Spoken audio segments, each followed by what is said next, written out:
Thank you for joining us. Hamas is accusing Israel of violating a ceasefire deal by blocking Palestinians from returning north to Gaza. People are desperately waiting to go back to their homes. Thousands of families spent Saturday night on the al-Rashid road. The Israeli military was supposed to pull back following a second exchange of captives and prisoners on Saturday, but it's refusing to do so and is demanding the release of another female captive. Hamas says it has given guarantees she is alive and will be released. The group is talking to mediators to reach a solution. Let's go straight to Al Jazeera's Hani Mahmoud, who's on al-Rashid road, just south of the Netzarim Corridor. Just give us a sense first, Hani, of the mood there. Are people still hopeful they'll be able to return to northern Gaza through that corridor?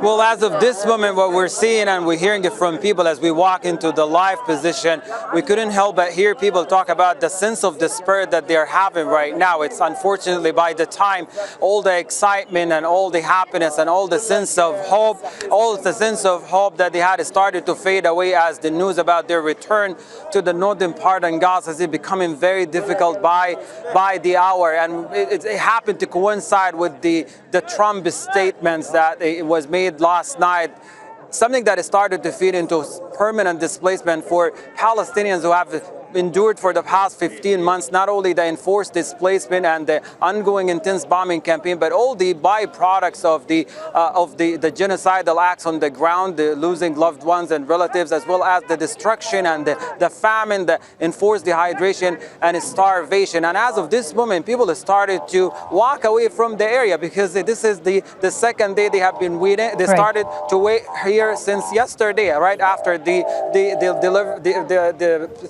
4 captives were handed over and waited and slipped over the night. It's becoming very difficult now to see like people are still hopeful, but it's hard to tell what's going to happen in the coming hours as negotiations are taking place. Indeed, a great deal of uncertainty, and as you say, they've been waiting since Saturday. And we don't know how long it's going to take for that corridor to reopen to allow them to move. As they wait, Hani, how are they coping? Is there food? Is there water available to them?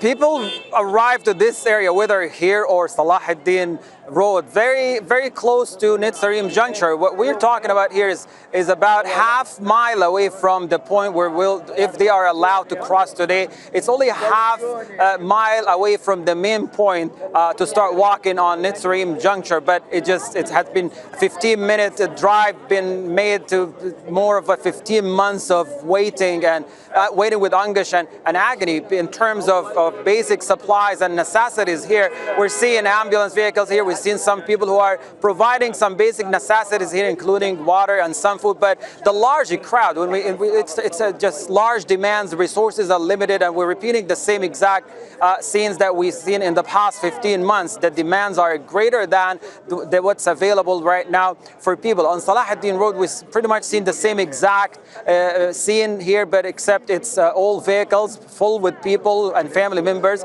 because Salahuddin Road is only open for vehicles to cross back to the northern part of the strip. Yet the same exact tragedy and misery on the other side of the Gaza Strip, the eastern part. This is what we found out when we walked just between cars and people on Salahuddin Road near Netzarim Juncture.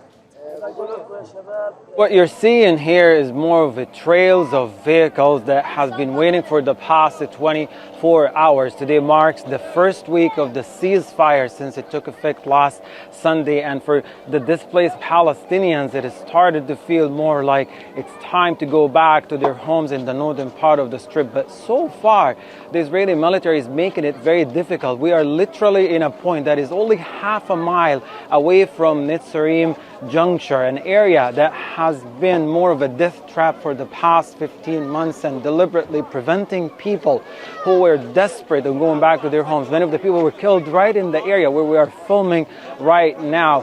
And what we're seeing is by the hour, the number is getting more and more as people are desperate now for the moment that they will be able to cross to the northern part of the strip. We walk by the people, we walk by the cars, and we can't help but hear people talk about what are they going to do next. We hear them talk about their hopes, the uncertainty of the future, the many heartbreaks that they have experienced since the first time they were forced into displacement in the central area and the southern part of the Strip. They know there are many heartbreaks and many fear that they're going to the unknown, the uncertainty of the future. They know when they left their homes, they left them standing, they left a thriving neighborhood, they left their own businesses, their beautiful streets, and now what they're going to more of a wasteland because the Israeli military simply did not leave any of their homes, any of their neighborhoods, or any of the facilities